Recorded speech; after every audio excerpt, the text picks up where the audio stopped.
All right, good morning and welcome back to the class of computer architecture. So we're going to continue. We can, we can always allow some time for people to sign up, but we can't wait on ending. So we have to start. All right, so we continue with our discussion, and I hope you can hear me clearly. Yes, sir. Great. All right, so we go on. I'm doing the recording so I can post it. At least now I've managed to figure out afterwards how to manage it. So I guess that's the same. So we continue to talk, and then today we are discussing cache memory. I think I've already intimated you guys regarding cache memory, and then said that we'll discuss it, and so on. So last week, one of the key things that we discussed was the von Neumann architecture principles or concepts, or call it theory or model, whatever. It doesn't matter how you reference it. The key is that you know what you're talking about. Summarized in three areas. First, both data and instruction are stored in a single read-write memory. So at that time, we just used the term memory, and then I referred that normally when we talk about the memory, we are referencing the main memory. But along the line, when we talk about memory, then we can make a distinction when we are talking about cache memory and the main memory. And today we're going to find out how the cache memory came about, even though we had in our preamble, we had made mention. And of course, most of us also know it from experience how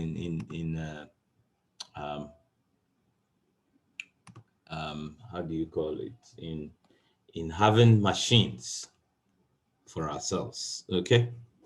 All right, so the computer memory seemingly looks simple in terms of concept, but it also exhibits perhaps one of the widest range of type, technology, organization, performance, and then costs of any future of a computer system. So no single technology is optimal in satisfying the memory requirements for a computer system. As a consequence, the typical computer systems is equipped with a hierarchy of memory, which we would appraise ourselves with shortly. And so we have them as memory subsystems, some which are internal to the system, in other words, which directly are accessible by the processor, and some external. And when we say external, it means they are accessible by the processor through the I/O module, like peripherals. So in this particular text, we're going to focus on one of the internal memory, and then also hopefully next week. So today we'll talk about the cache. Hopefully next week we'll talk about the other memory aspect regarding main memory. And then later on, we will discuss the external memory, which, as you know, when we say external memory, then we're referencing those that the processor would access through the I/O module. Okay, so we'll look at its characteristics, and then remind ourselves of the essential elements when we talk about modern computer. Okay, so general characteristics of memory, so here we are not distinguishing whether it's an internal memory or it's an external memory, but generally when we talk about memory, we think first of all of location. So location may imply, as already alluded to, internal. For example, the processor's registers or the cache or the main memory. Those are directly accessed by the processor. So they are said to be internal. And as you're going to find out, some of them are even now on board, like the processor registers. So some of the cache are on board the processor itself. So it's more internal, if you like. Okay, but the definition is basically those that are directly accessible by the processor. So the main memory is not on board the processor chip, but it's still internal by the definition. Okay, and then we have external, such as the optical discs or CDs and so on, DVDs that we call them, magnetic disc, we have tapes and so on. All of those are accessible by the processor through the IO module. Then we think of capacity. So typically, we could talk about capacity in terms of number of words or number of bytes, even though in practice, we've all been using the number of bytes instead of number of words. Okay, and then the unit of transfer, again, either based on word or on block. And then access method, there are 4 key access methods: sequential, direct, and we're going to elaborate on these concepts as we go on. So we have access methods such as sequential, we have direct, we have random, and associative. Associative is a blend, is actually a random access, but it's a blend which takes advantage of the blend and the direct methods. And then we have performance, which in this particular case assessed as access time, cycle time, and transfer rate. And then physical type, what materials are they made of? It could be semiconductor, such as that of the cache and the main memory, magnetic, mainly the external, optical, and then magneto-optical, and so on. And then we have other physical characteristics, be it volatile or non-volatile, erasable or non-erasable, and so on, and other means of erasing them. And then in terms of organization, these are organized based on the hierarchy as memory modules. Okay. So in terms of the characteristics, the location, as we have already said, so whether the memory is internal or external to the computer, internal memory basically is equated with the main memory, and by this extension also with the cache. So the other processor, the processor requires its own local memory as well, and this is what usually we call the registers. And we saw a number of registers, including the program counter, the instruction register, and so on and so forth. And then the cache is another form of internal memory. Again, external memory consists of the peripheral storage devices, such as the magnetic tape and so on, or magnetic disk, that are accessible to the processor via the I/O module or controllers. And in terms of capacity, it is typically expressed in terms of bytes and words. And like I said, in practice, we have limited ourselves to bytes. But if somebody stated it in word, the person would not be wrong. And then unit of transfer. For internal memory, the unit of transfer is equal to the number of electrical lines into and out of the memory module. And we're going to find out as we looked into them in details. So another distinction of the memory or the memory types is the method of assessing them or assessing data. And these include um, these 4 main methods. First of all, we look at the sequential. So sequential memory is organized into units of data, um, generally called records. And access must be made in a specific linear um, sequence.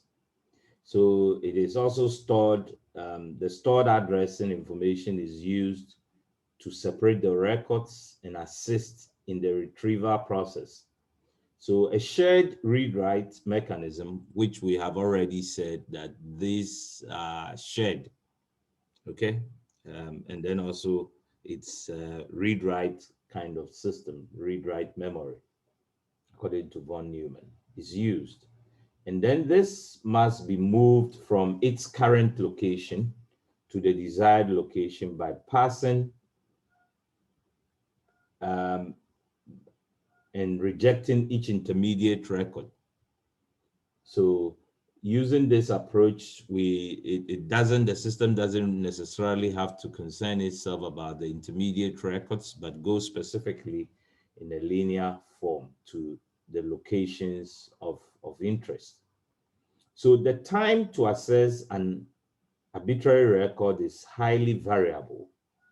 So, and typical systems that may use this type include the tape units, which we will discuss later when we talk about the external memories. And then we have direct access.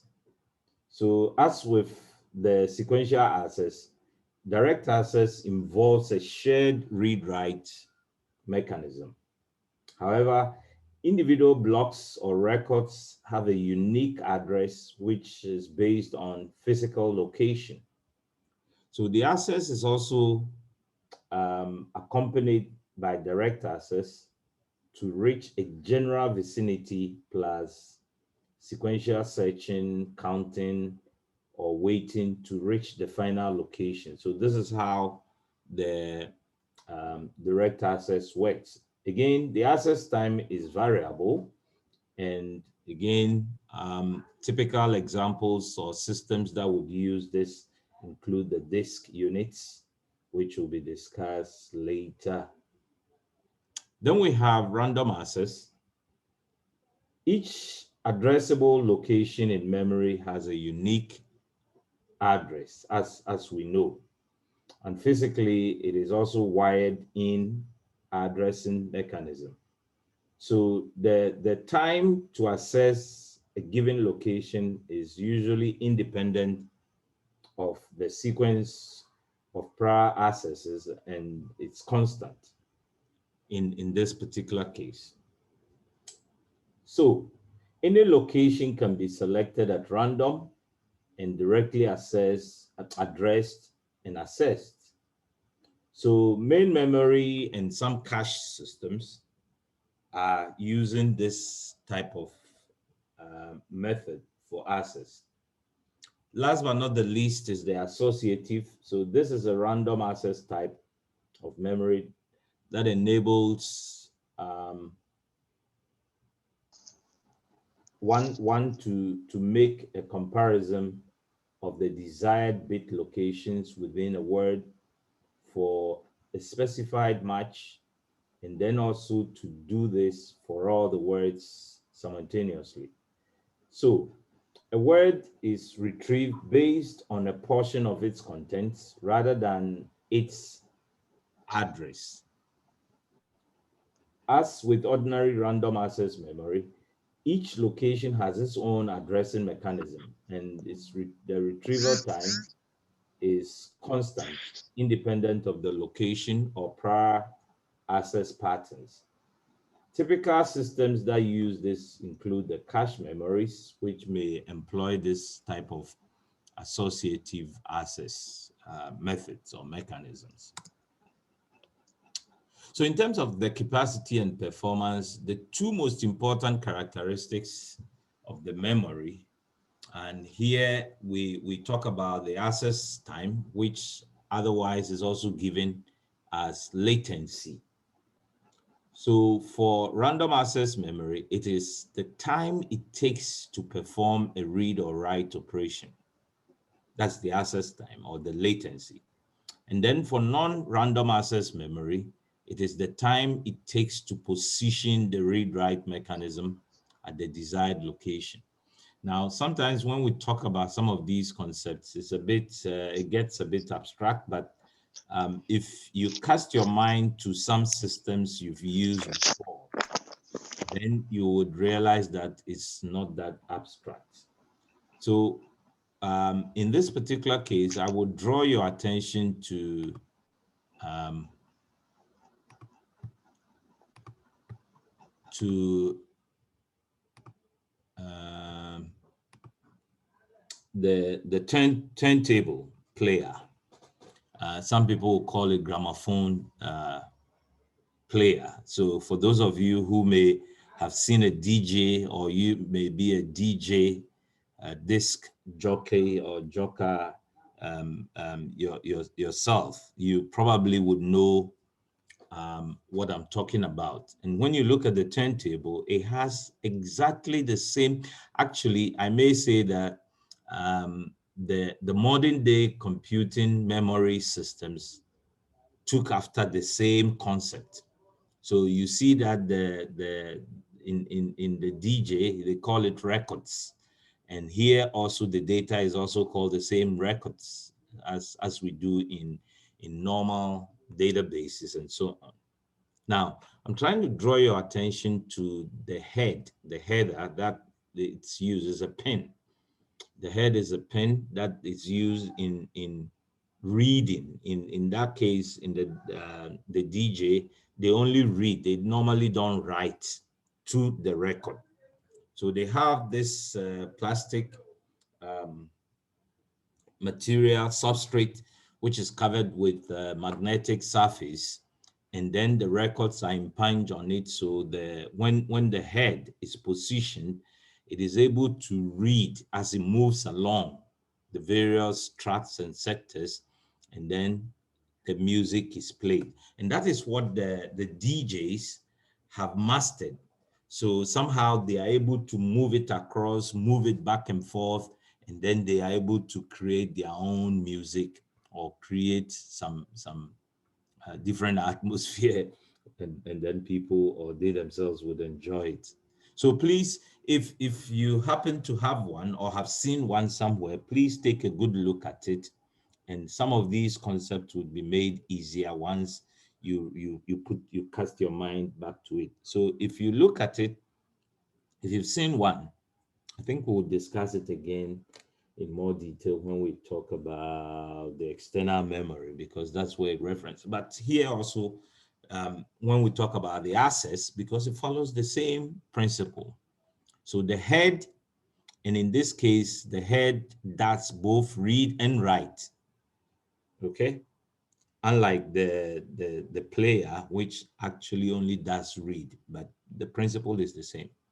So this head, which is a pin, when you set the record to play, it moves into action, and that's what we're talking about. That's the access time, from the time it got activated to move, and then from the time it actually got into specific position to start the operation, is what we call the latency. Okay, all right, we'll discuss them in detail again. So, but just to give you heads up, so if you've seen one, cast your mind there. If you've not seen one, look for one, or you could even look for one online. A very old one that would show the pin and so on, and give you a good description of how it looks like and how it operates. So we talk also about um, memory cycle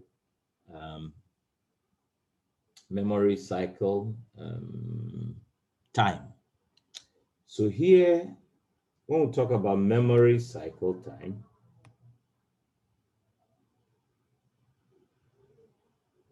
this concept is primarily applied to the random access memory, and it consists of the access time plus any additional time required before a second access can commence.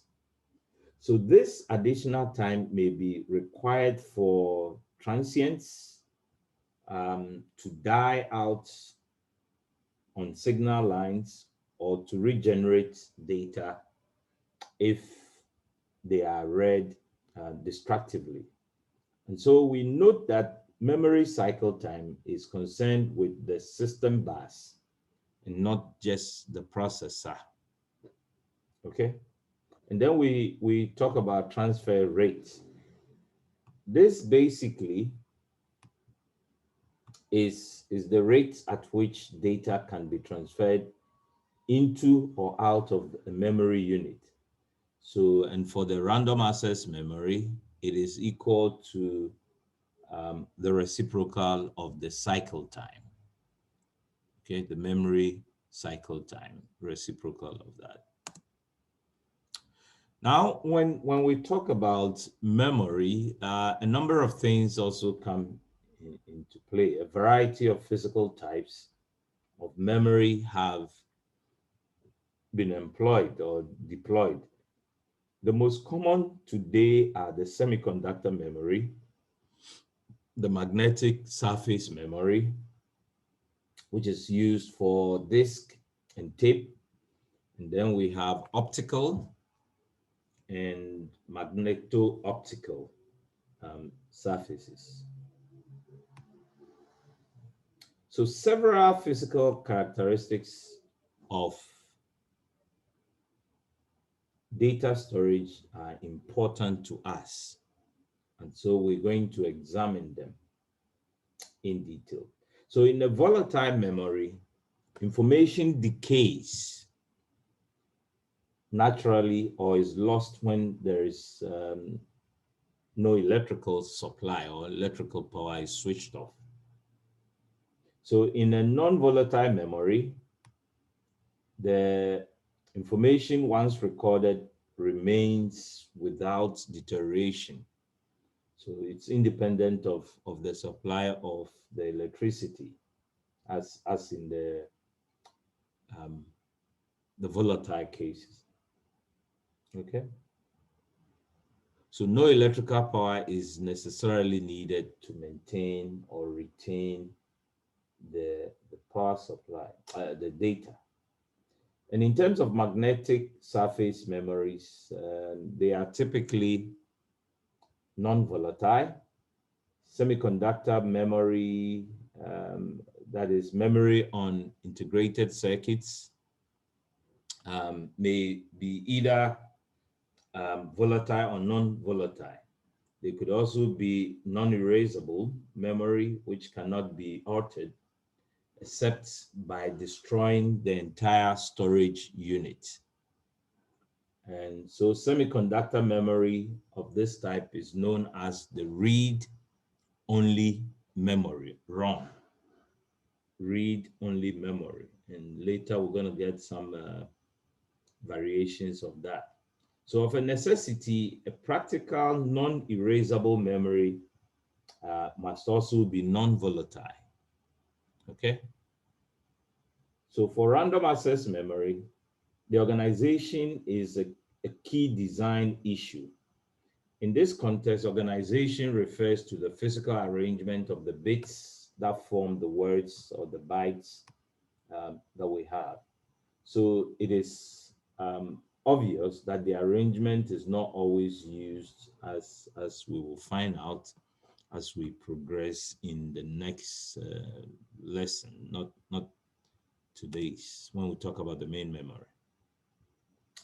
So the design constraints on computer memory can be summed up by the following three questions: how much, how fast, and how expensive? And this, I would want you to take note, because I can ask you in an exams to examine these for me.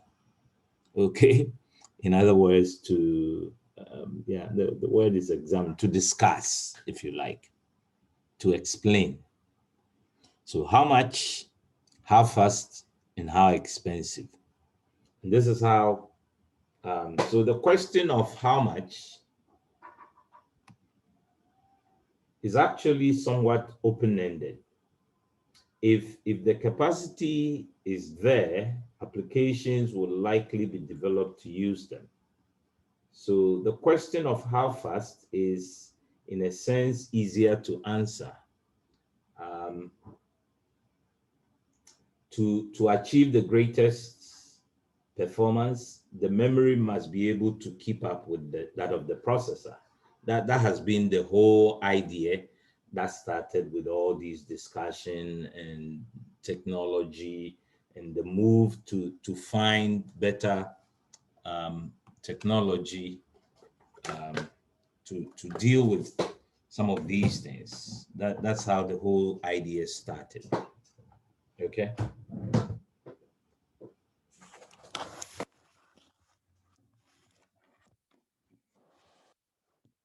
Okay. So I'm talking about, yeah, so the processor speed, it ought to, so that's when we talk about how fast, memory speed. That's how when we talk about the how fast. And the key issue is as much as possible to be able to get it to at least come a bit closer to that of work in consonant with that of the processor. So as the processor is executing instructions, we would not want it to have to pause and wait for instructions or operands for a long time, just because the main memory or the cache is unable to uh, meet the request of the processor. Now, the final question must also be considered. So for practical system, the cost of memory must be reasonable enough in relation to other components. So as might be expected, there is a trade-off among the three key characteristics of the memory when we talk about capacity, how much, when we talk about access time or speed or latency, how fast, and then, of course, how expensive when we talk about cost. So a variety of technologies are used to implement memory systems, and across the spectrum of these technologies, the following relationships would hold. So the trade-off among the capacity, access time, and costs, we ask issues, or you deal with issues, faster access time, and then it will give you greater cost per bit, or greater capacity but smaller cost per bit, and then greater capacity but slower access time. So you need to make a trade-off. I think I have already intimated into you that in all aspects of engineering, we always do trade-offs. And that is when I mentioned to you that the best machine the engineer could design or build is the perpetual motion machine of the first kind, which is a perfect machine. It will never break down, and it can do just anything you want it to do. But is it practicable? Now, this is where the trade-offs come in. If we built it, it's probably going to be most expensive, outrageously expensive. And therefore, it will be useless to build such a system. Yeah, you have a system, it can do anything, but do you need it all the time? Maybe not, because you can use other systems more efficiently at certain times, smaller systems, than having this uh, expensive system of a perpetual motion machine of the first kind, which will never get sick. In other words, no breakdown. But that may not be worth it. So we do trade-offs in engineering in order to be able to take care of practical system. So the dilemma facing the designer, the computer architects, or the designer here, computer designer, it's clear. So the designer would like to use memory technologies that provide for large capacity memory, both because the capacity is needed and also because the cost per bit is low. However, to meet performance requirements, the designer would need to use expensive but relatively lower capacity memories with short access time. In other words, being faster. So the way out of this dilemma is not um, to rely on a single memory component or technology, but to employ what has been known as memory hierarchy.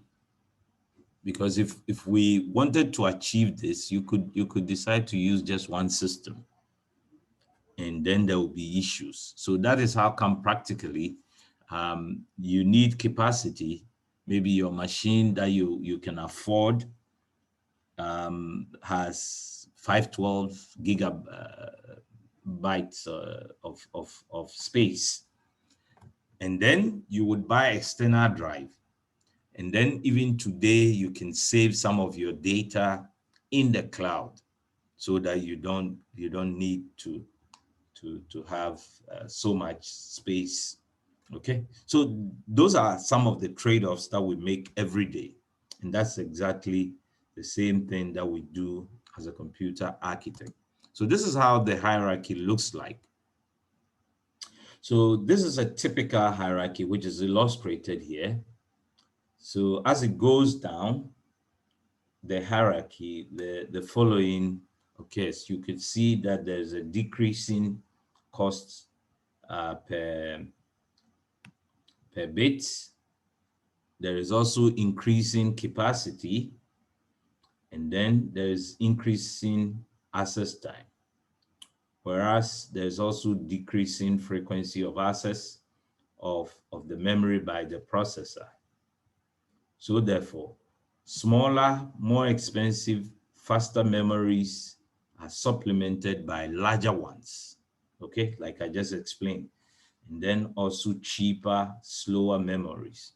So the key to the success of this organization is the decreasing frequency of access. So we examine this concept in greater detail when we discuss the cache memory soon. And then also we would talk about virtual memory.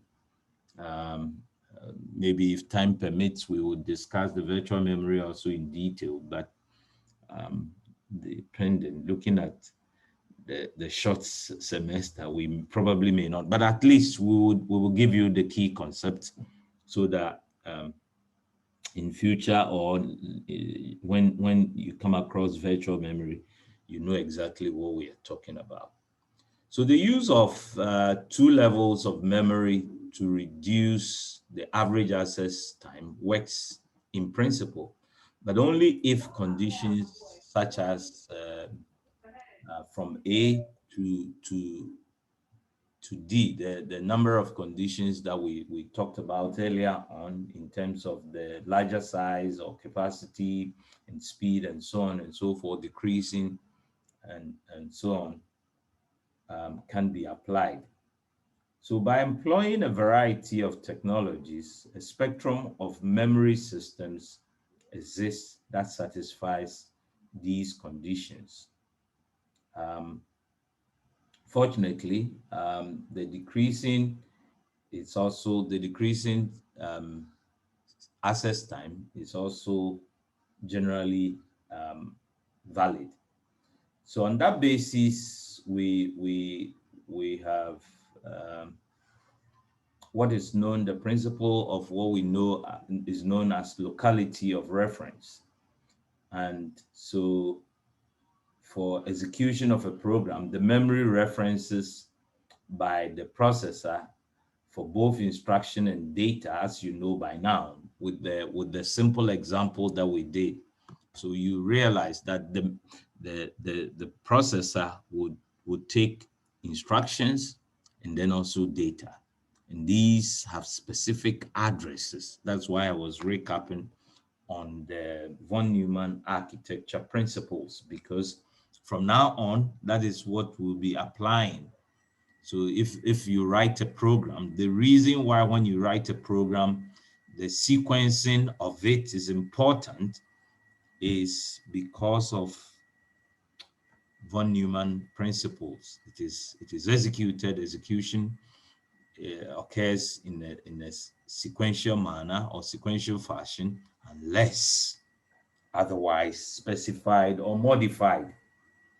Okay, so you can see from the diagram. Where's my cursor?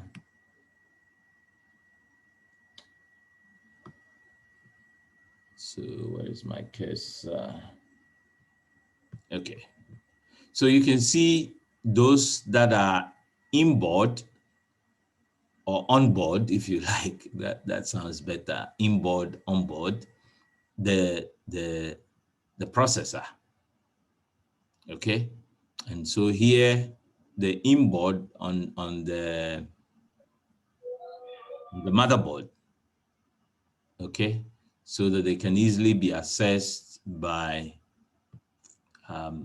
directly accessed by the processor, and they are called internal memory. And then we have those that are outboard. In other words, they are accessed through the I/O module.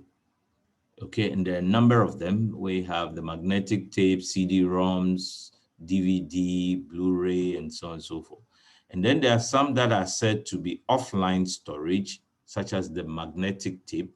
It's only when you need it that you could insert it and then use it as such.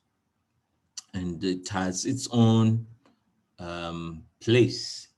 It has a higher capacity, but what I realized in practice that you need to take care in preserving it or in storage. Other than that, the data, even mold, if the temperature or the humidity of where you're storing this magnetic tape is not right, by the time you need the data would have been corrupted out of mold or some other thing. Okay.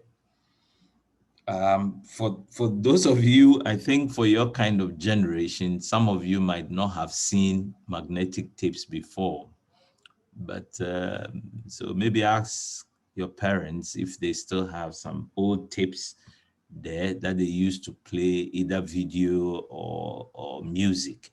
I'm not sure whether you probably can find some of the music because it's been much, but the video is most likely you could find it.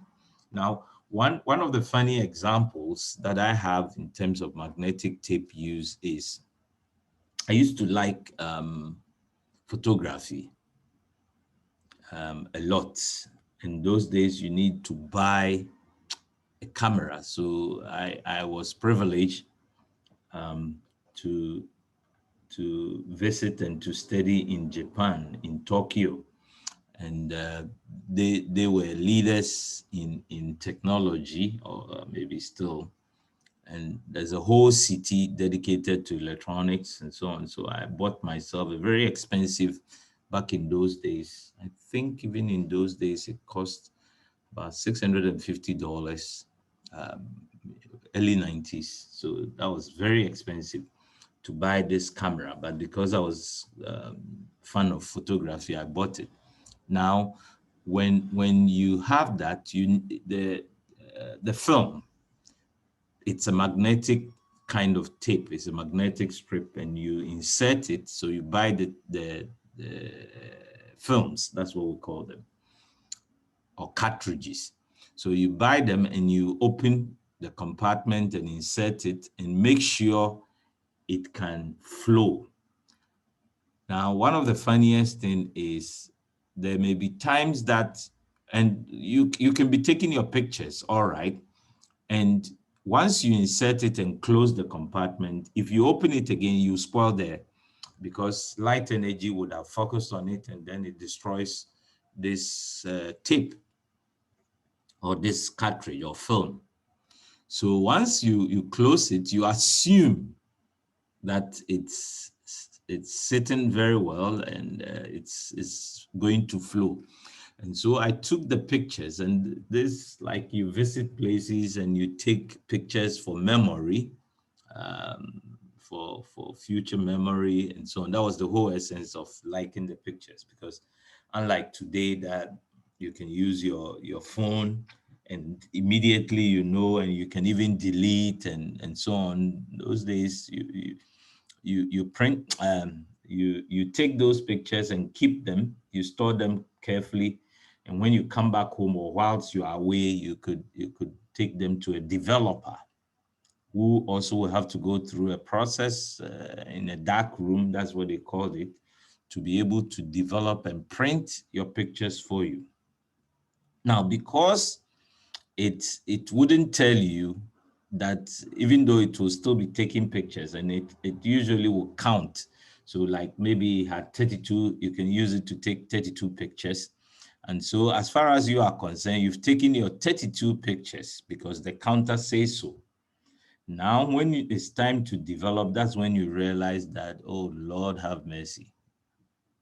None of the pictures were taken because the tape was not reading properly or could not move. And therefore, it means you've destroyed the cartridge, because by the time they find out, you've lost valuable memories and so on. So, and that's the exact same thing that we used it in practice. I worked as an engineer, a switching engineer in then Ghana Telecom. And one of the requirements every evening is to dump the records, the call detail records. We call it CDR. So you issue a command and back up the system onto a magnetic tape, and then we label them. There were some that we use for every Tuesday, every Monday, and then we back a total up for every week, and then we back up also from every month, end of month tape. And all these were properly kept. Unlike today you just issue automated commands, and then the system will do it for you, back up to your DR site, or what we call disaster recovery site, but actually it's a backup. But in those days, we had to do it manually. And sometimes a colleague may forget or might not have done it correctly. And in the event when the system crashes and you need to recover the data, or not only recover the data, the call detail records were used for billing, because those days we didn't have prepaid. So everybody who could afford telephone was on subscription, or postpaid as we call it. So you have to keep the person's calls details. When did the person make the call? To whom did he or she call? And so on. How long did they speak? And so on. That's the CDR, call detail records. And then that is based on that, we generate the bills and send it to them, and they come to pay. If they don't pay, we disconnect them, and so on and so forth. Now, can you imagine that you pick a tape which is supposed to have this CDR, and then only to realize that part of the data was not properly written to? Wow. It means the company loses information. So we've come a long way. I'm telling you these stories to get your minds into how technology has evolved, and to the extent that today, if you had privilege to work in either Vodafone or MTN or Airtel Tigo or any other organization, bank, because all of them would go through the same process in backing up, and they won't use magnetic tape of this nature, but rather back up into a disaster site which has more storage, usually based on either optomagnetic or optical disk, and so on and so forth. Okay, or SANS storage. What's the SANS? The other time I said it, and somebody even sent me access networks. Okay. All right, so this is basically the hierarchy as we can see them. So the three forms of memory just described are typically the volatile and employ the semiconductor technology. So the use of three levels exploits the fact that semiconductor um, comes in a variety of types, which differ in speed and also cost. So data are stored more permanently on external mass storage devices, of which the most common are the hard disk or removable media such as removable magnetic disk or tape or optical storage. We call them CD or so. And then external non-volatile memory is also referred to as the secondary memory or auxiliary memory. And these are used to store program and data files and are usually visible to the programmer only in terms of files and records, as opposed to individual bytes or words that we have in the disk. So the disk is also used to provide an extension to main memory, in which case we call it the virtual memory. And when we talk about it, I would explain further when we use virtual, when we call it virtual memory. So other forms of memory may be included in the hierarchy. For example, large IBM mainframes include a form of internal memory known as expanded storage. And this uses a semiconductor technology that is slower and less expensive than that of the main memory. And strictly speaking, this memory does not fit into the hierarchy, but is a kind of a side branch. So data can be moved between main memory and the expanded storage, but not between the expanded storage and the external memory. Then there are other forms of secondary memory, which include the optical and magneto-optical disk. And finally, additional um, levels can also be effectively added to the hierarchy in terms of software. So a portion of the main memory can be used as a buffer to hold data temporarily, that is to be read out to the disk. And such a technique sometimes is referred to as disk cache, which improves the performance in a number or couple of ways. First of all, the disk writes are clustered, and instead of many small transfers of data, we have a few light transfers of data, and this improves the disk performance and also minimizes the processor's involvement. And then also some data destined for write out may be referenced by a program before the next dump to the disk. In that case, the data are retrieved rapidly from the software cache rather than the slowly um, from the disk. Okay, so these are basically what we have in terms of the memory. And now let's look at how the cache and the main memory are arranged. I think I had already intimated that to you when we talked about the general stuff, the fundamental stuff. Okay, so take a brief look and then we'll talk about it in a minute.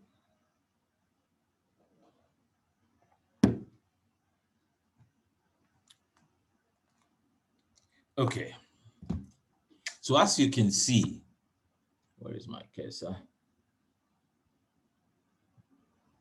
So the cache memory is designed to combine the memory access time of expensive high-speed memory combined with a large memory size of less expensive lower speed main memory.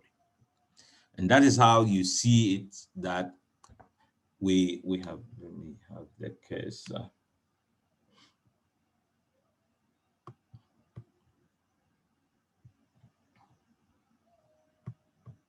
Okay, so that is how we call the cache being faster relative to the slow main memory. So this is how the whole cache idea came. And now you see that even the transfer types of data are different. In terms of reading from or writing to the cache, it is done through the word, whereas it is block transfer when it comes to the main memory, between the main memory and the cache system. Okay, now look at the second diagram where we have a 3-level cache organization system. Now, you can see that level 1 obviously is the fastest, followed by level 2, and then less fast level 3, and then 2, and then the expense also same. So usually, because it's an expensive semiconductor material, you would have maybe more capacity for the level 3 and a little bigger also for level 2, and then level 1, smaller, most expensive, but faster. So some of the typical questions most people would ask is, then if that's how it is, when we discovered this technology of cache, why couldn't we replace or use this to replace the main memory? Very good question. But the cost would have been too expensive, and that is why we came by this hierarchy idea. Okay, so this is well illustrated by these diagrams in terms of how it even picks data. So when the processor needs any information, first of all, it is picked from the main memory, and then it's transferred to the cache. I have an algorithm to explain that, but then it's picked through the cache, and the cache would send it to the processor. Now the cache would maintain a copy here. So that next time the processor needs the same information, it will not have to go to the main memory, but rather, because the information is stored here. And I think I explained that using the browsing caching that we have, because that is really at home. Okay, and then we have the different levels that we have. Okay, so the different levels would add up to the speed ultimately of the systems that we have. So level 2 is slower and is typically larger. I think I've already made mention of all those, so we can move on. Okay, now this is the structure that depicts the way data is transferred and stored. So you see slightly different, where's my cursor again? In terms of the cache, it stores them based on word, and it based on von Neumann architecture, the same principle. So the data, in this case, which could be either, how do you call this? Data, or instruction, they are addressable by location. Okay, the same principle. And so you can see the same. So they have different addressing schemes. Of course, they are not of the same size, so they have different addresses. So as we'll find out shortly and soon, or soon, that one, the Then comes, so how does this, between that, how does it translate since the formats are different? So there's a mechanism, as we'll find out as we go along, that is able to do those interpretation and conversion for us so that this is the exact same data as the processor requested it or needs it. Okay, so this is the algorithm that shows how this is done. So if you look at, excuse me.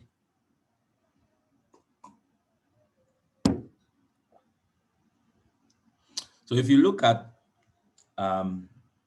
this diagram, the processor generates the read instruction,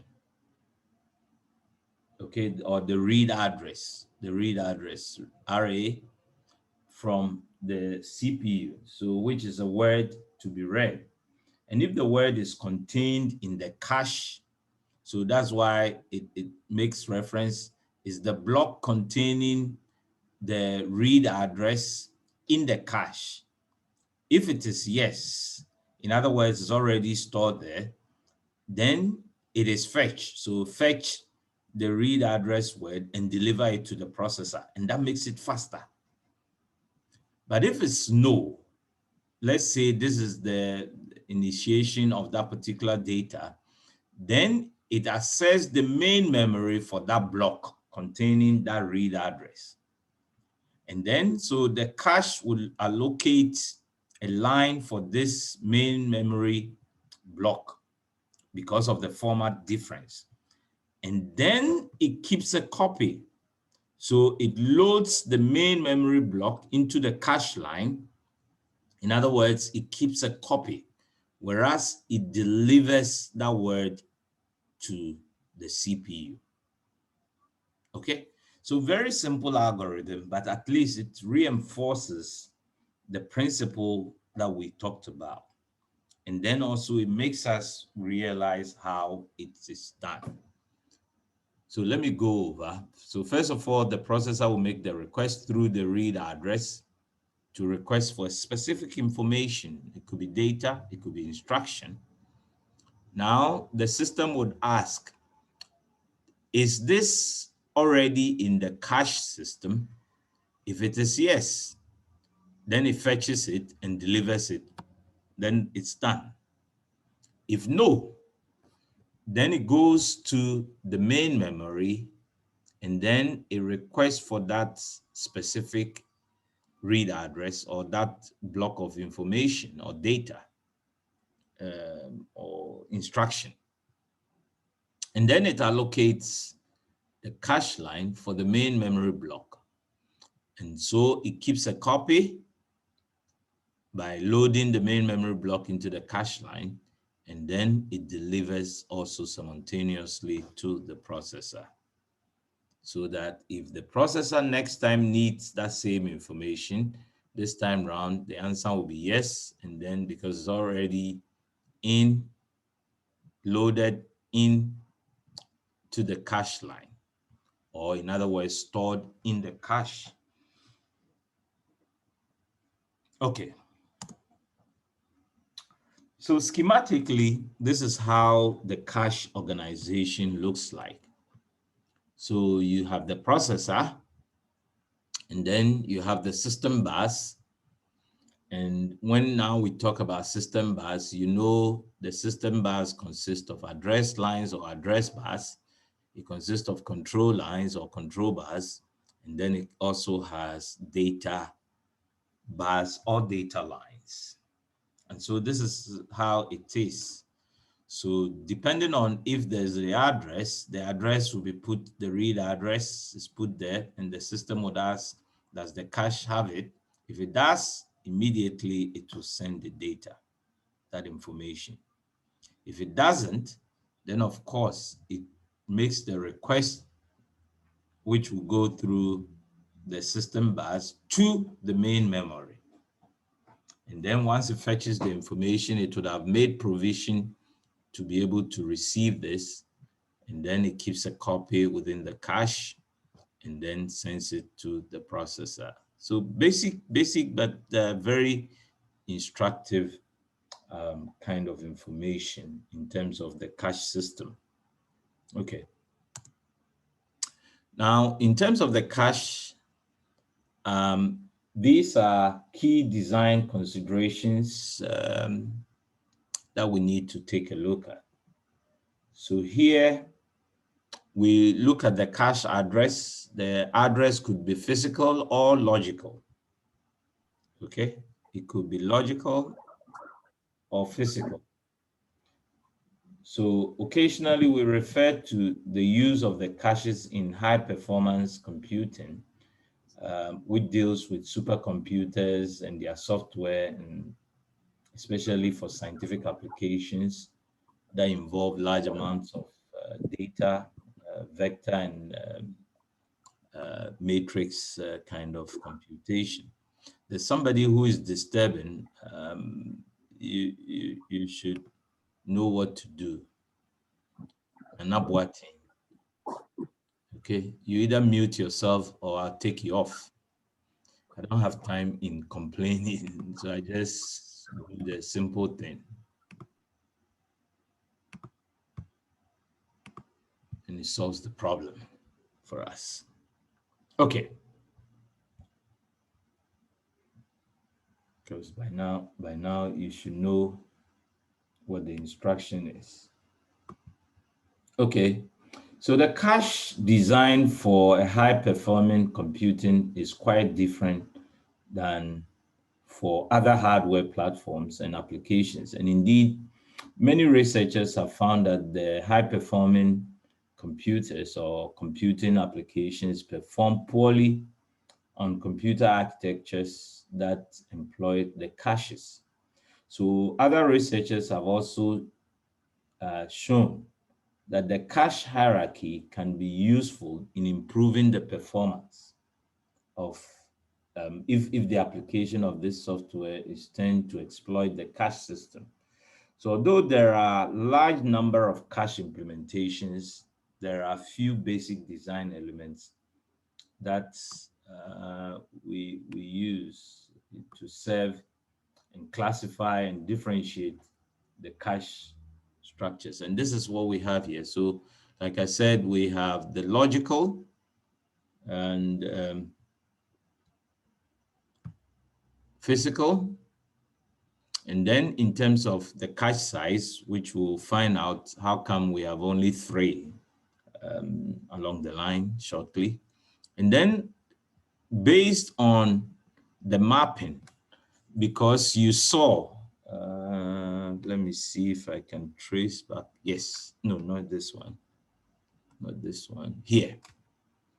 You see that the same information, but they are stored differently.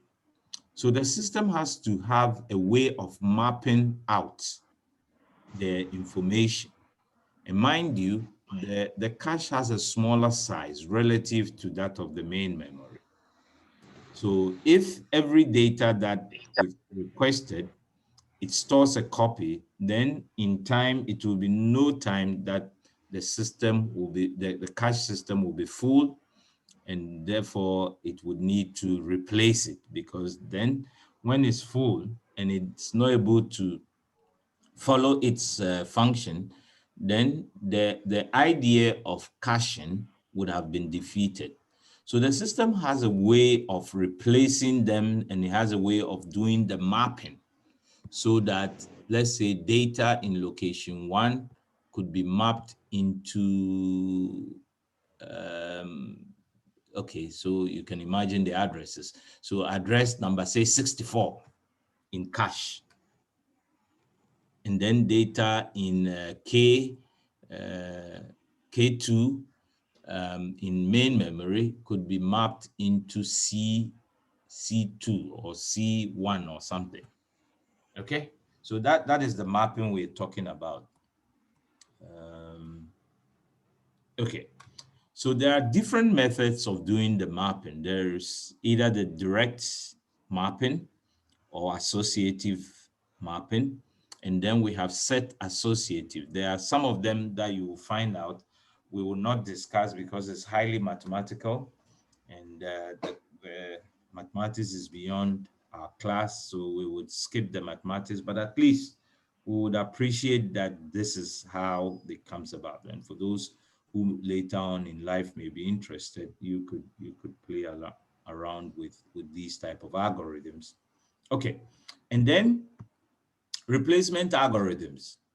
So replacement algorithm, basically because the cache would be full in no time, and then it needs to get rid of some of the data that it has stored so that it can receive new data sets from the main memory upon request from the processor.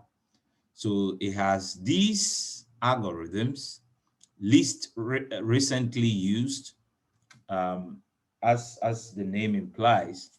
So if it hasn't been used in recent time, for a long time, then if that is the kind of algorithm is using, then that will be done away with and make room. And then there's also the general principle of FIFO, first in, first out. Okay, so you came here first and you have to be taken off. And there are disadvantages and advantages of each method.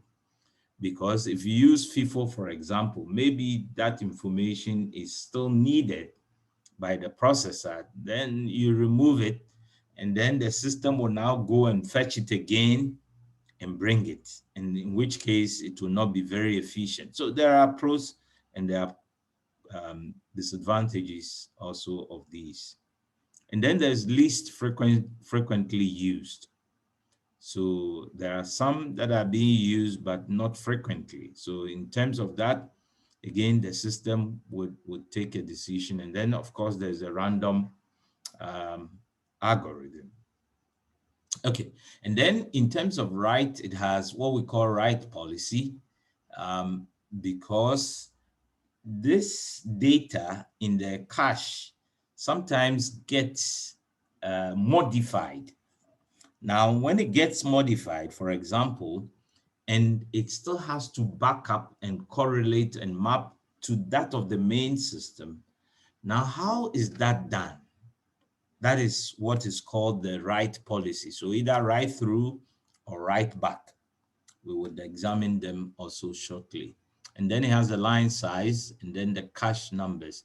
So in terms of the cache, number of caches, it could be a single or two level type of, and then it could also be a unified or split.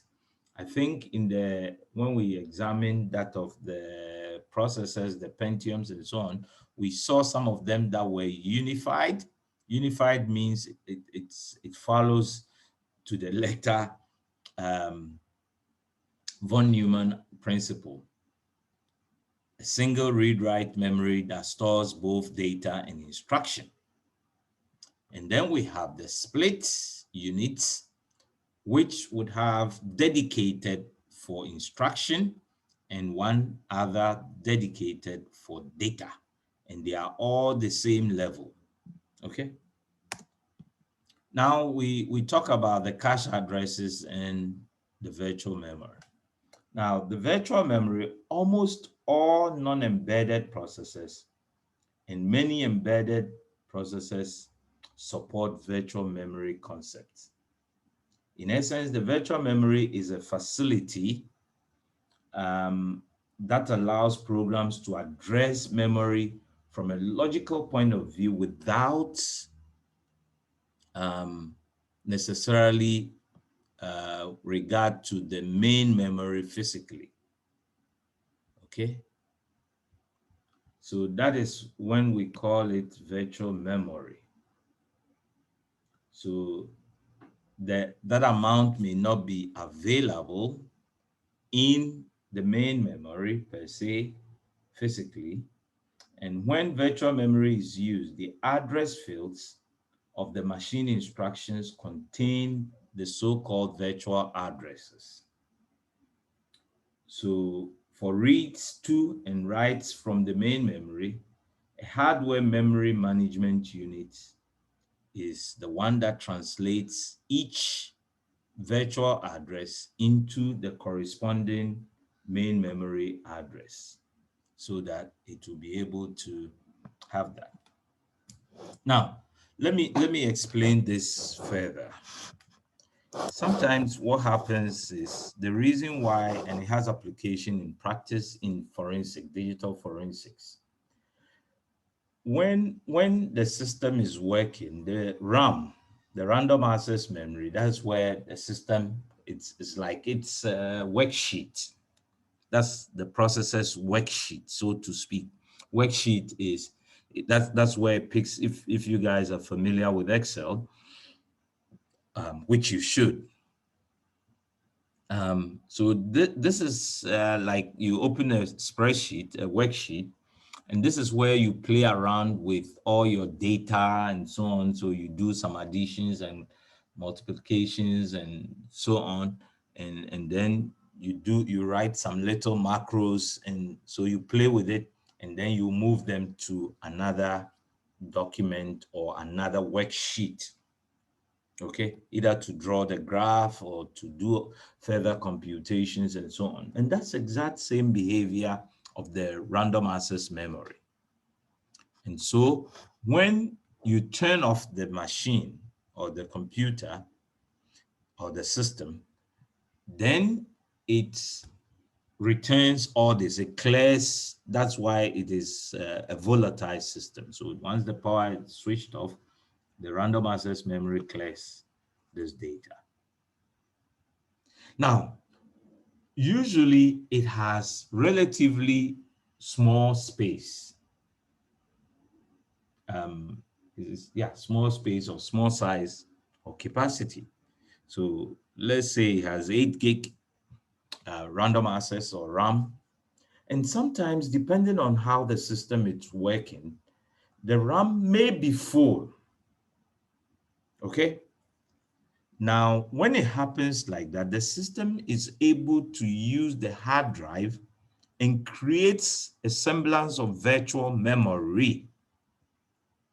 So the hard drive is supposed to have more or less permanent data stored, but then the system is able to apportion some part of that memory just for use temporarily, like a RAM. So what it does is this RAM is, so the computations that the system would need to do for this temporal moment is done in this temporarily allocated space on the drive, the hard drive. And then in that case, that is when we refer to it as a virtual memory.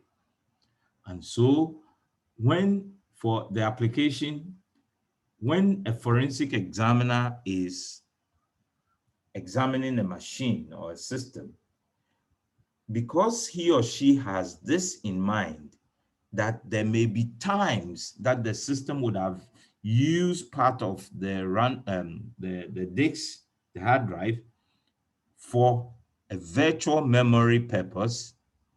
So it picks up and then it takes the data and is able to do a system dump, and then it can see some traces of the things that has been done.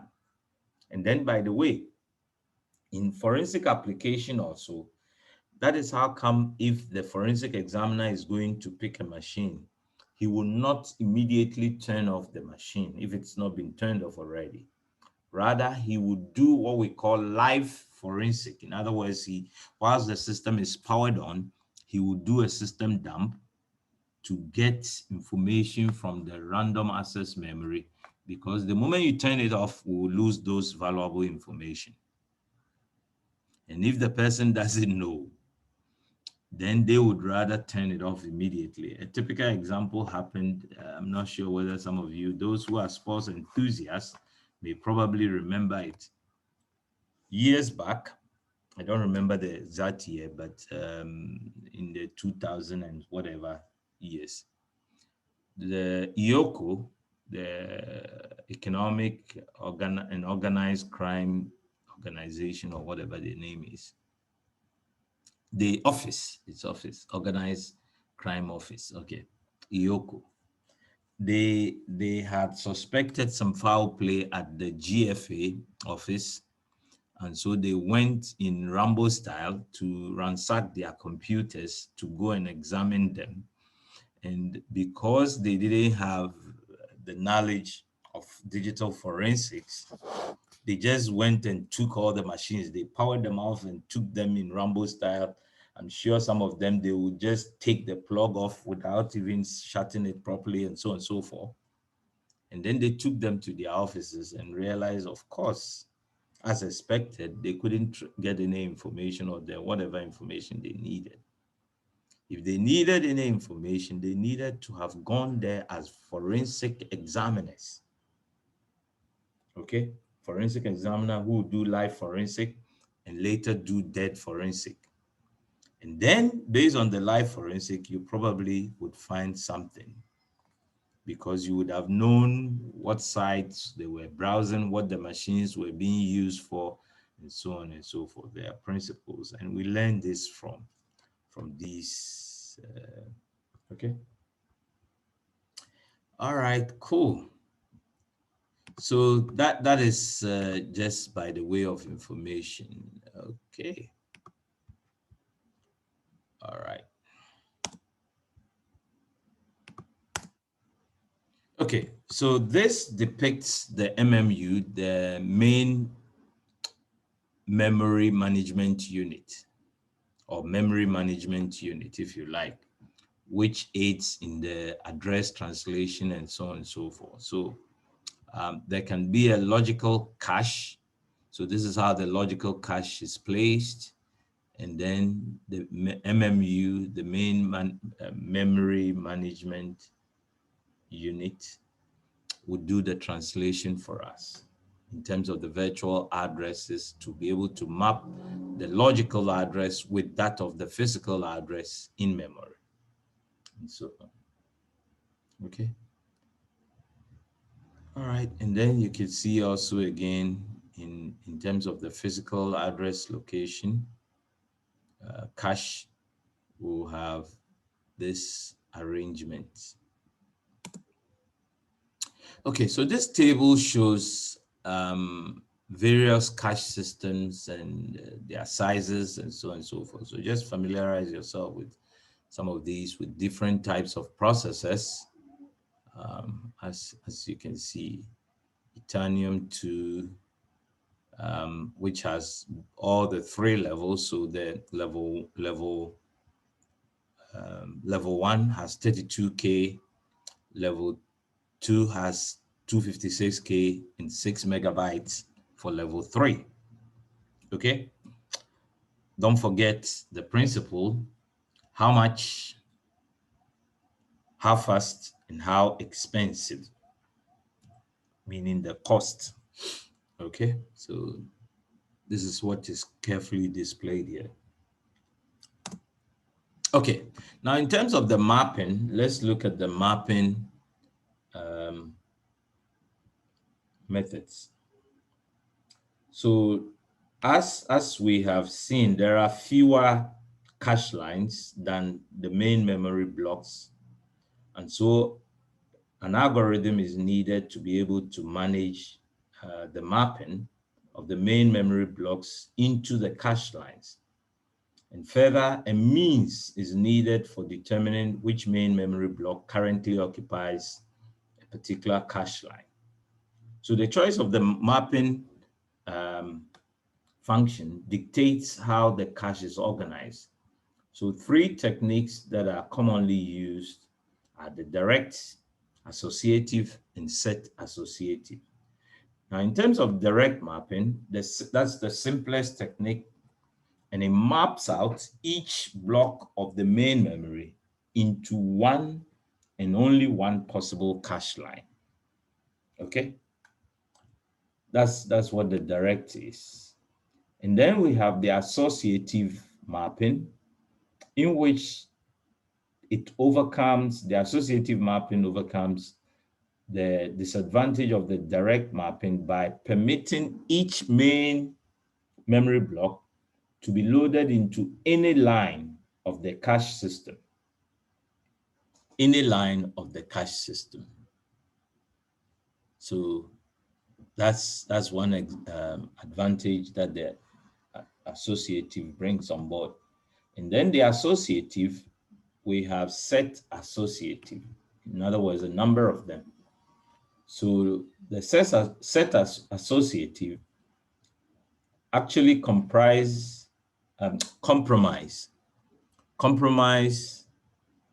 that the exhibits that exhibits the strengths of both the direct and the associative approaches while reducing their disadvantages. So we will see how this is done. It actually uses some computation, so a number of sets. In other words, a number of blocks will be what will be used in mapping out, and this is how the computations are in summary. So it has the address length given by s plus w bits, number of addressable units, and so on. And so the whole computation is done, and you can use this also to write your algorithm. Okay.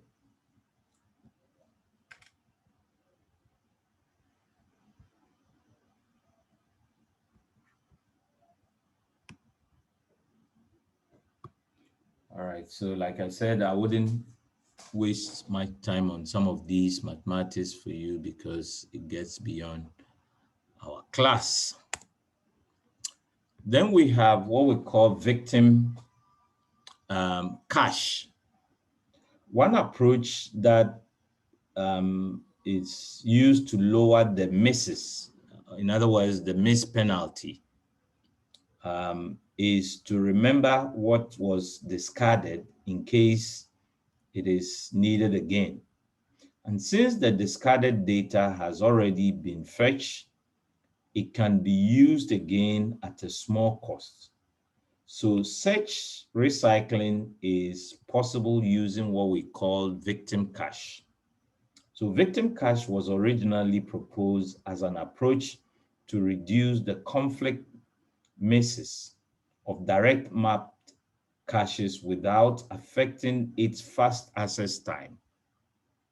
So the victim cache is a fully associative cache system whose size is typically between 4 to 6 cache lines and residing between the direct mapped L1 cache and the next level, which may be the level 2.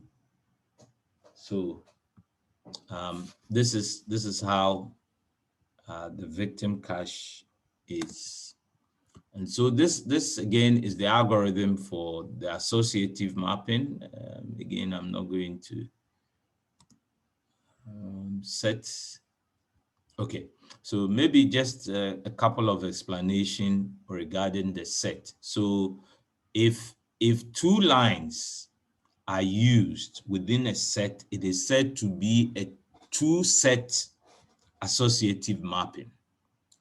And if 4 lines are used, it is said to be a 4-set associative mapping. If 8 lines are used, it is said to be 8 sets associative mapping. So generally we can say K line if K number of lines are used per set. So it is said to be K set associative. Okay. So that is what we need. So the cache system will consist of a number of sets, and each of them will contain a number of lines and so on and so forth. So that is how the computation here is done. So the number of lines in a set is K, which I illustrated. If there are 2, there is said to be 2 set. If there are 4, it's said to be 4 set, and so on and so forth. Okay. Now take a look at this chart, and then somebody will talk to me briefly. So let's take 1 minute break so that we can stretch. Let me see, maybe I can put the recording on pause recording. So recording. Okay, so welcome back. Yes, anyone who can help with explaining what this chart is about or what you can see. Just any ideas are welcome. Anyone. Or else I'll volunteer someone.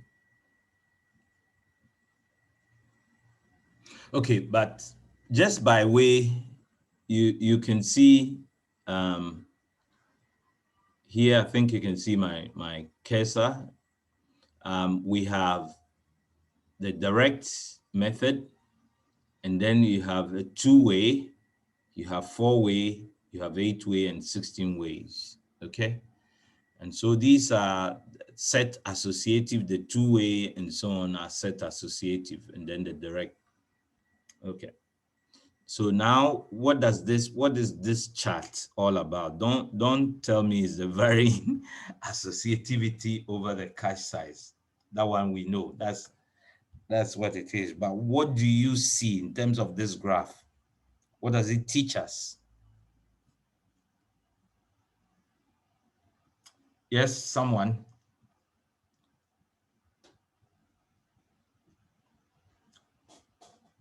Okay, so I'm going to go through the list and volunteer some people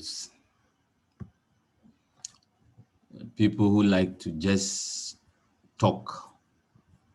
But when it comes to the class, we need people to talk. That one, and it becomes a cemetery. Nobody wants to talk. Okay, so let's start with the class rep. Where is Nana Safo? Yes, Nana Safo is there. Yes, Nana Safo, say something. Okay, so good morning. Thank you for this opportunity. So from the look of the chart over here, I can see that from the left panel, we have hit ratio, and then the bottommost panel, we have the cache size, which are in bytes. And looking at the tally, it looks like as cache started operating, it started with 1K. And the hit ratio, let me say it hit up to about 0.5, close to 0.5 ratio. And then as time went by, I mean, people began to patronize the cash more and more. In about 1M, which is, I don't know if it's million, we had about 1.0. 1 meg. 1 megabyte. 1 meg. 1 megabyte, about 1.0 hit ratio was achieved. So this actually shows that gradually, people have patronized cash more and more, or let me say, cash has been used or has been included in computers more often. So okay, that is how I understand the chart. All right, good, very good attempt. At least you're smart. Yes, who else? Who else can add up to where Nana left off?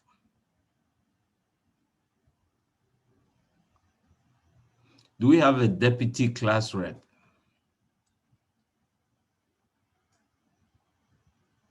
Says she's called Ruth. Ruth. Yes, I remember Sir. Ruth. Sir. Yes, Ruth, go ahead. Sir.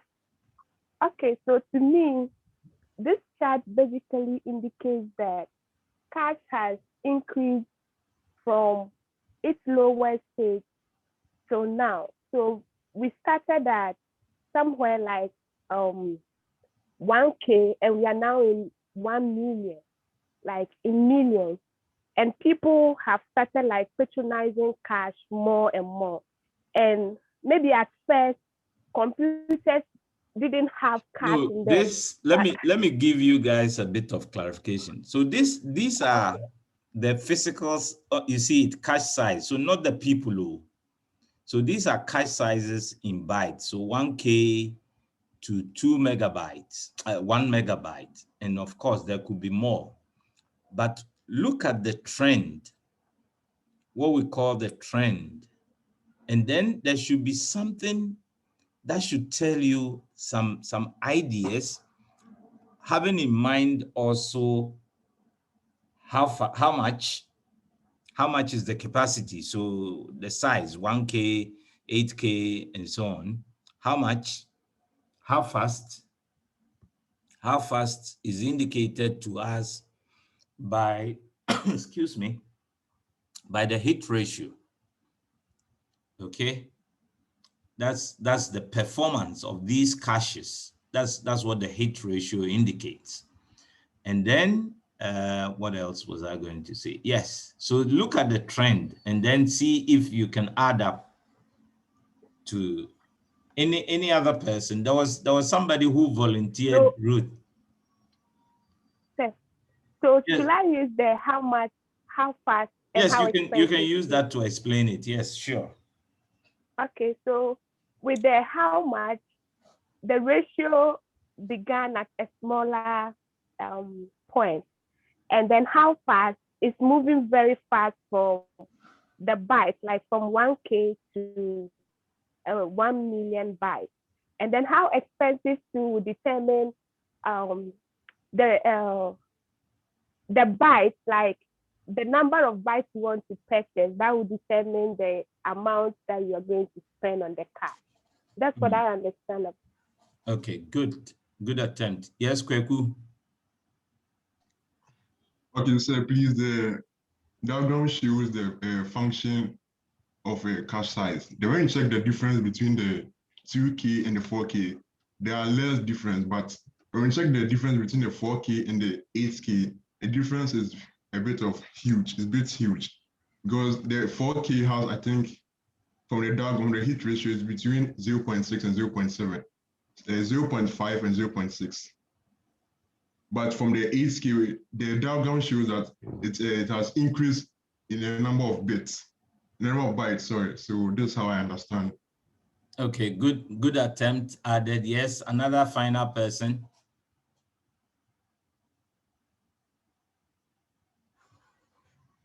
Nana Safu, you want to come again? Yes, please. Go ahead. All right. So looking at the diagram, we have direct 2-4-way, 8-16-way, and from the cache size, which I invite also, you could tell that the generation of cache memory, the performance or how fast it is to perform but as time went by, that the direct 2-way, 4-way, 8-way, and 16-way were increased, or let me say were developed more. Now we could get to know that about 1 meg of cache being produced, the fastness, or let me say the performance, has increased. So when you look at the last part, which is the 1 meg, you could see that the direct, the 2-way, the 4-way, 8-way, and the 16-way are all on the same level, which means that the performance has increased to that particular extent. I think that's what I want to add up also. Good. I think you've all done very well. Good contributions. So now you could see that when it all started at 1K, and I think it was Kweku who brought some additional information, you could see the difference, the huge difference in terms of performance. The hits ratio shows the performance. Now you could see that even with the direct mapping method, you could see that it's not very efficient, as we discussed. It's simple though, but it's not very, very efficient. But as we go along with from 2K and so on, 16K, by the time we reach 32K, now it doesn't, meanwhile, the set associative also brings its complication. You saw in the mathematics that I killed that the more sets or the more lines, the more complicated it becomes. And therefore it will add up to the cost of it. But as you can see, from 64 to 128 and so on, virtually they are all performing almost the same. By the time it gets to 1 meg, whether it is direct access or two-way or 16-way, the performance is basically the same. So the question is, when you apply the how much, how fast, and how expensive, you wouldn't want to have a 16-way or 32-way set associative cache, which will perform the same way as a direct mapping or two-way. Okay, so I hope you're getting the whole drift. So what it means is that in practice, we could probably even use a 64K cache system, and we will still be fine. So you see that at least up until 64K, there isn't much significant difference. So when you make the trade-off, because if you want to go more to 1K, for example, you would have to pay more. And then you probably could use a 2K if your direct is not very efficient, because the direct will have different issues, cache victim issues, cache misses, and so on, word misses. So because of that, you probably could use the set associative, but here, instead of going complicated 4-way, 16-way, and so on, you can stay with even 2-way and 4-way or something, and then you will still be very efficient in this case. So this is what gives us the idea that in practice, we have only up to level 3. There's another diagram that would confirm that shortly. But at least for now, you can see that if we design the system that has even 64 or 128K, the performance would be the same. So if 64 and 128 and even 1 meg are performing almost the same, why would you want to go for 1 meg? That's the whole story, because if you go for 1 meg, you're going to spend a lot of money for it. How expensive?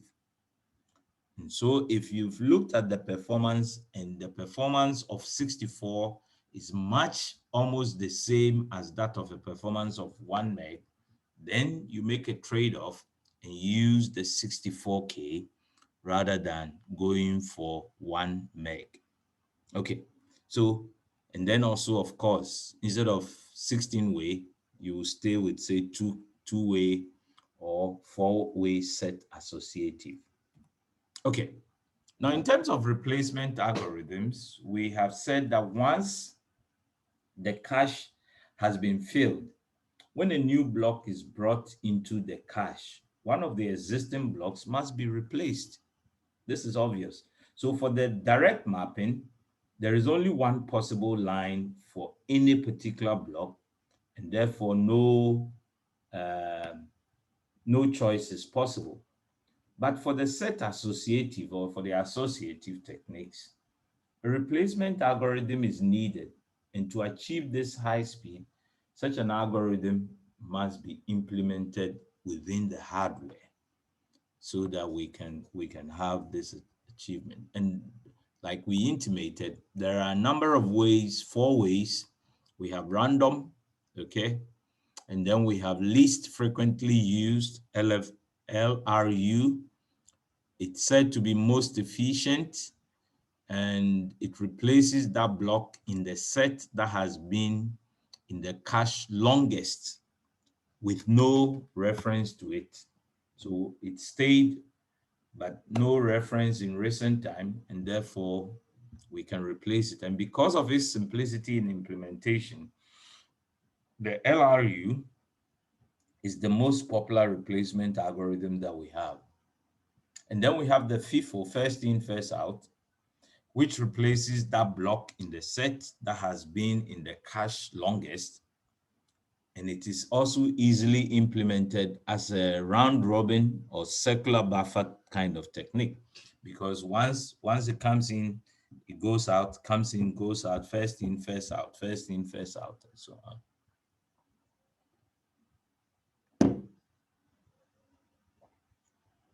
Then we have the least frequently used, LFU. And here it is replace the block in the set that has experienced the fewest of references, in other words, usage. And so it could be implemented by associating a counter with each line. And so based on that counter, we can easily see which of the lines or which of the sets have not been used as much. Okay, so there are four, random, of course, random is random, so it's not spoken of here, but don't forget. So if you are asked how many methods or techniques are there, please, there are four. In terms of the write policy, when a block that is resident in the cache is to be replaced, there are two cases to consider. If the old block in the cache has not been altered, in other words, has not been changed or modified, then it may be overwritten with a new block without first writing out the old block. But at least if one write operation has been performed on a word in that line of the cache, then the main memory must be updated by writing the line of cache out of the block of memory before bringing in the new block. So a variety of write policies, the performance and the economic trade-offs is possible. And there are two problems to contend with. First, more than one device may have access to the main memory. For example, an I/O module may have direct access in terms of read-write directly to the memory, DMA.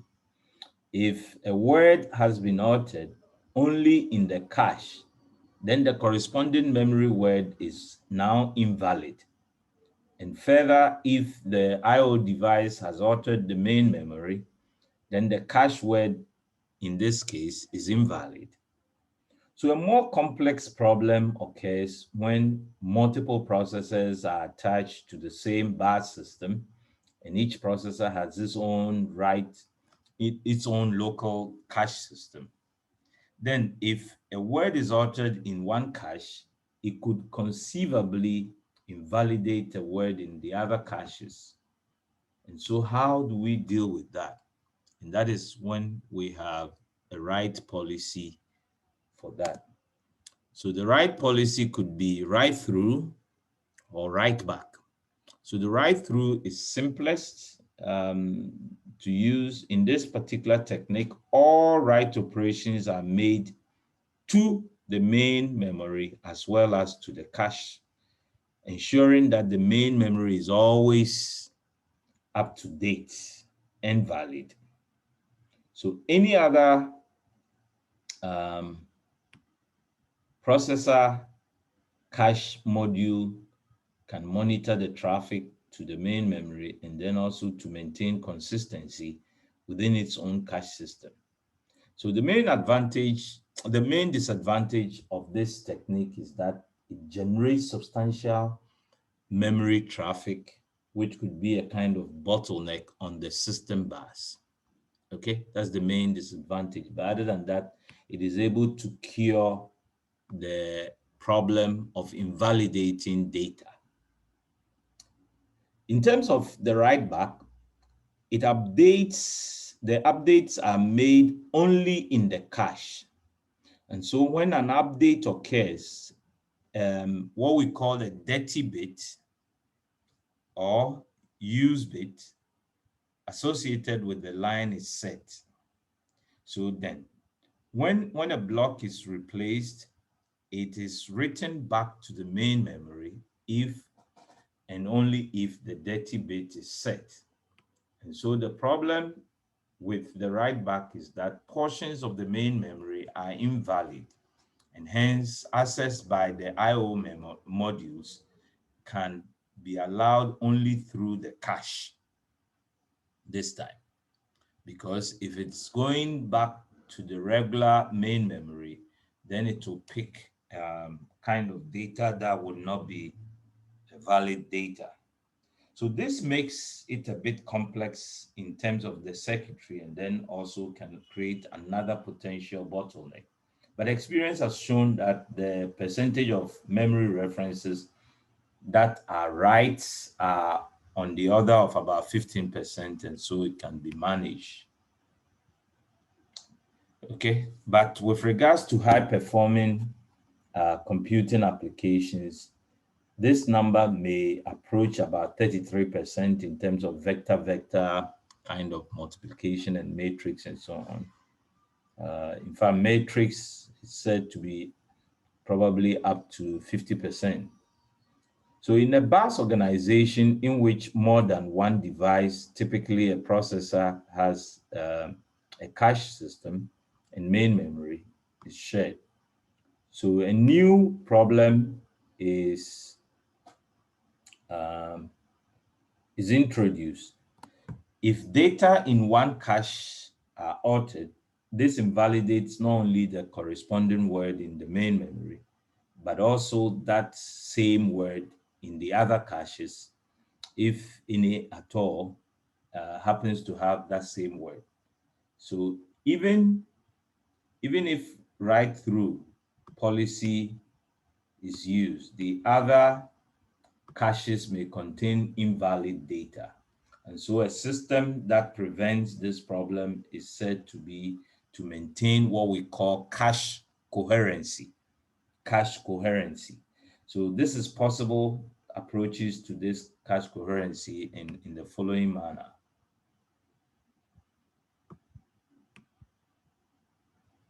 So what we call bus watching with the write-through. So each cache controller monitors the address lines to detect write operations to the memory by other bus masters. And if another master writes to a location in the shared memory that also resides in the cache memory, then the cache controller invalidates the cache entry. And this strategy depends on the use of the write through policy by all the cache controllers. Another way is also what we call the hardware transparency. Here, additional hardware is used to ensure that all updates to the main memory is done via the cache and is reflected in all the other caches. So if one processor modifies a word in its cache, this update is written to the main memory. And in addition, in any matching words in other caches are similarly updated. So non-cacheable memory, only a portion of the main memory is shared by more than one processor, and this is designated as non-cacheable in the memory. So in such a system, all accesses to shared memory are cache misses. And because the shared memory is never copied into the cache, then the non-cacheable memory can be identified using the chip select logic or high address bits in doing this. So these are some of the issues that confront the cache system. And then we look at the line size. So another design element is the line size. And when a block of data is retrieved and placed in the cache, not only the desired word, but also some number of adjacent words are retrieved. So as As the block size increases from very small to large sizes, the hit ratio will first increase, as we saw in that chart, because of the principle of locality, which states that data in the vicinity of the reference word are likely to be referenced in the near future. As the block size increases, more useful data are brought into the cache. And then, of course, the hit ratio will begin to decrease. However, as the block becomes even bigger and the probability of using the newly fetched information becomes less than the probability of reusing the information that has already been replaced, two specific effects come into play. So here we have larger blocks, which reduce the number of blocks that fit into the cache. Because each block fetch overrides older cache contents, a smaller number of blocks results in data being overwritten shortly after they are fetched. And also, as a block becomes larger, each additional word is farther from the requested word and therefore less likely to be needed in the very near future. So this relationship between the block size and the hits ratio is complex one, depending on the locality characteristics of the particular program in question, and therefore the program, particular program, and no definitive optimum value has been found. So a size of, say, from 8 to 64 bytes seems reasonably close for optimum, as we saw from the chart. Okay.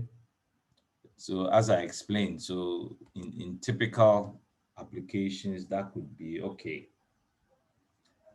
In terms of multi-level caches,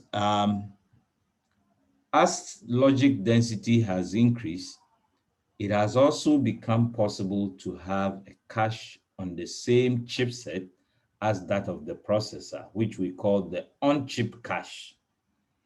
So compared with the cache reachable via external bus and the on-chip cache, the on-chip cache reduces the processor's external bus activity.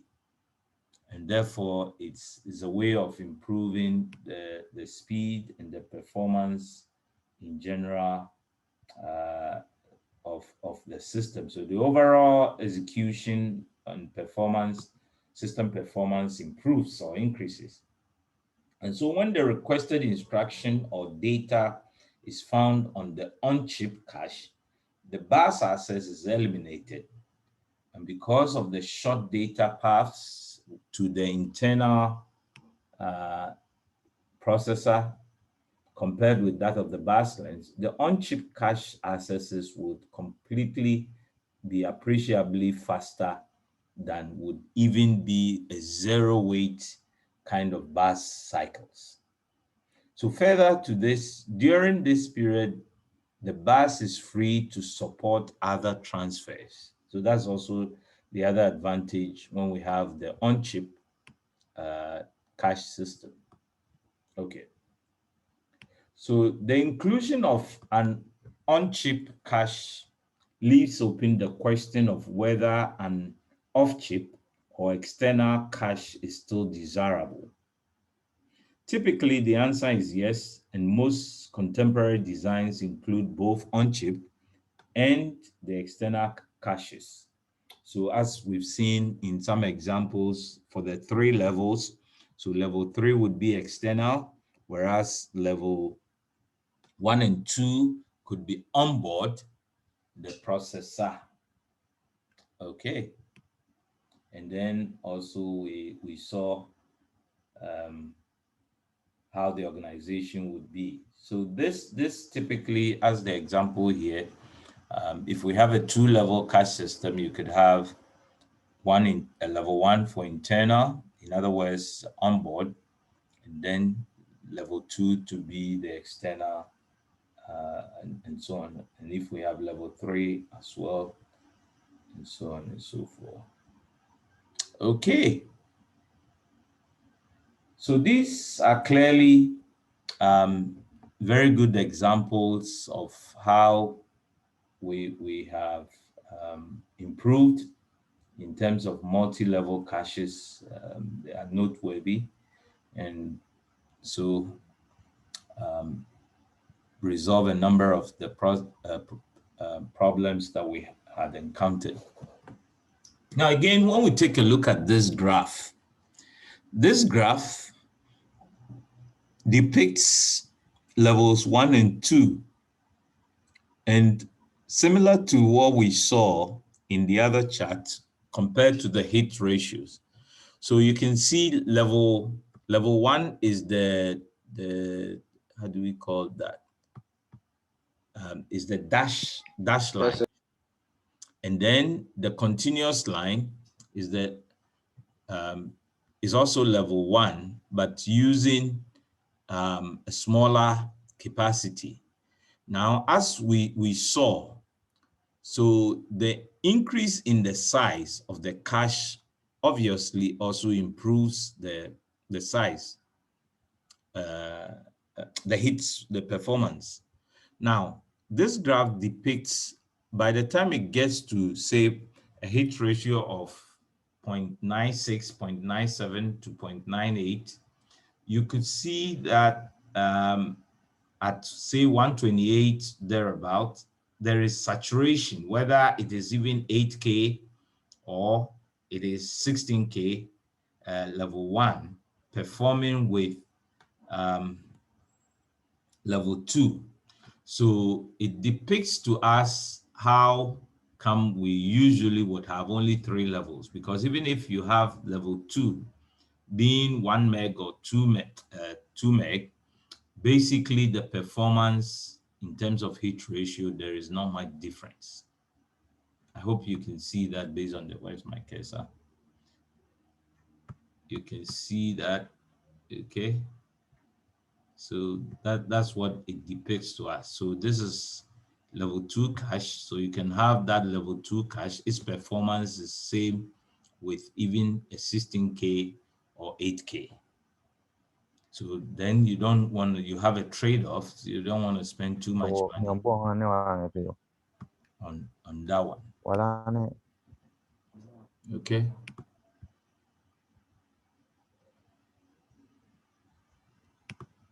All right. Okay.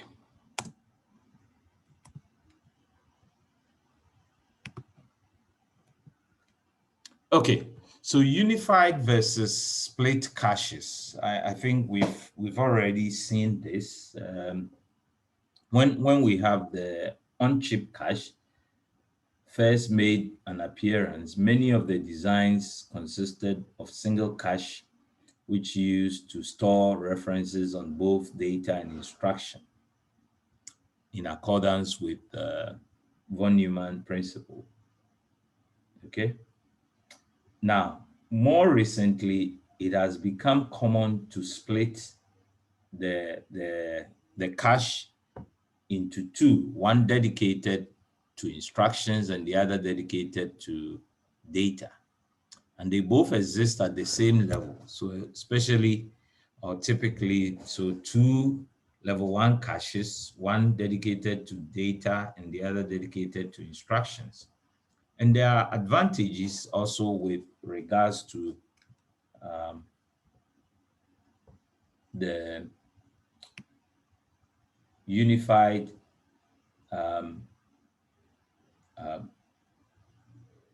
cache. Okay, unified here means we have a single cache system which has both data and instruction. Okay, so when the processor attempts to fetch an instruction from the main memory, it first consults the instruction L1 cache, and when the processor attempts to fetch data from the main memory, it will then consult that of the data side of the cache. So the two potential advantages with the unified cache system is, for example, given the cache size, a unified cache would have a higher hit rate than the split caches because it balances the load between the instruction and that of the data fetches automatically. So that is, if an execution pattern involves many more instruction fetches than data fetches, then the caches will tend to fill up with the instructions. And if an execution pattern involves relatively more data fetches, then the opposite would occur. So only one cache needs to be designed and implemented. Now the trend is towards the split caches at the level 1 and unified caches at the higher levels of 2 and 3 and so on. So particularly for superscalar machines with which emphasize the parallel instruction execution and then also prefetching of predicted future instructions based on branch and speculative execution. So the key advantage here with the split cache design is that it eliminates contention for the cache between the instruction fetch and decode unit, as well as the execution unit. And this is important in any design that relies on the pipelining kind of instructions. So typically the processor will fetch instructions ahead of time and fill a buffer or pipeline with instructions to be executed. So suppose now that we have a unified instruction data cache, when the execution unit performs a memory access to load and store data, the request is submitted to the unified cache. If at the same time the instruction prefecture issues a read request to the cache for an instruction, that request will be temporarily blocked so that the cache can service the execution unit first, enabling it to complete the currently executing instruction. So this cache contention can degrade the performance by interfering with the efficient use of the instruction pipeline. So here the split cache system would overcome this type of difficulty. Okay, so there are pros and cons with each of the methods that we have.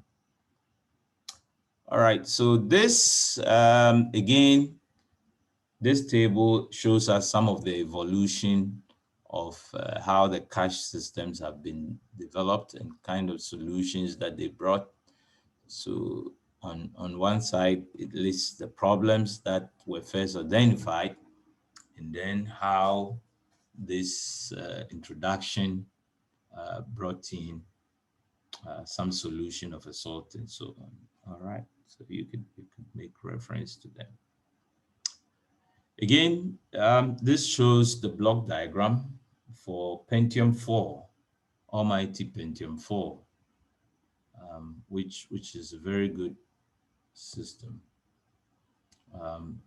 As you can see,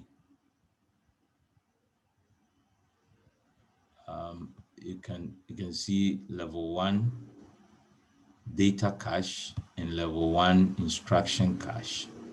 And then you can see a unified level 2 cache and a unified level 3 cache. And please note the sizes. So this is just only 16K, whereas that is 12K. And then the level 2 is 512. And then we have 1 megabyte level 3 cache. Okay. So in principle, this is how the cache works. And what we've done is to familiarize ourselves with the key characteristics of memory systems. And we had distinguished between internal and external memories. And we have said that when we talk generally about internal memory, we're referring to the main memory. But of course, with the cache memory, it is also said to be an internal memory. So God willing, next lesson, we will look at another internal memory, the main memory. And before we move on to the external memories. Any questions so far? Comments, contribution, and so on. So you raise your hand, I can give you access. Yes.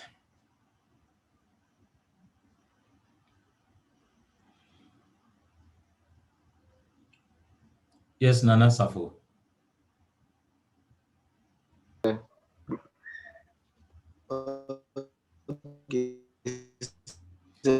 Nana, we can hardly hear you. You're talking about the right through and right back means of yes, talking about right through and right back, yes. Nana, we can't hear you. I'm not sure whether I'm the only one who can't hear, but I can't hear anything, even though I see. Is it okay now? Yes, we can. Yes. So talking about the right through and then hello. Nana, I think we can hardly hear you. So I don't know. Maybe you want to write your question as a chat to me, and then I'll look at it and get back. So in the meantime, let's take Morrison. Okay. So. Hello, sir. Yes.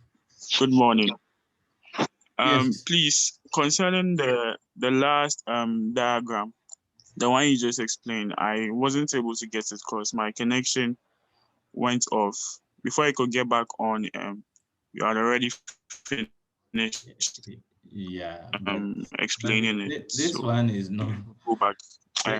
This one is not. So can you imagine all the people, everybody says my line is, then we will never go anywhere. Yeah. I mean, I thought you have specific question, you know, because when it comes to, because your internet was poor and so on and so forth, then Nana couldn't ask his question. So can you imagine other people say, well, you know, me too, I wanted to ask. Let me see if I can go back. Where is that? Yeah, basically this is a Pentium 4 block diagram. And so I was just using the charts that and the explanations that we've had. I mean, we're not going through, because the block diagram for, say, I7 today would slightly be different from this. But the techniques are the same. You know, the fact that we have split caches, and I was showing you about the sizes. So the sizes are not much in terms of very small, because how much, how fast, how expensive. So these caches are made of special semiconductor material, and they're more closer to the chipset, and these are onboard the chipset. The level ones are onboard the chipset. And then the level 2 is, no, the level 2 is not onboard. The 3 definitely accessing through the system bus. Okay, so it has 1 meg, and then this has a 512 kilobytes. So that's basically all that I was explaining here, to draw your minds to the differences in sizes, the speed levels, and so on, and the fact that we have implemented the splits instead of the unified system. So basically, not much. Yeah. Okay. Any other Thank you, sir. question? Any other question, contribution, or comments?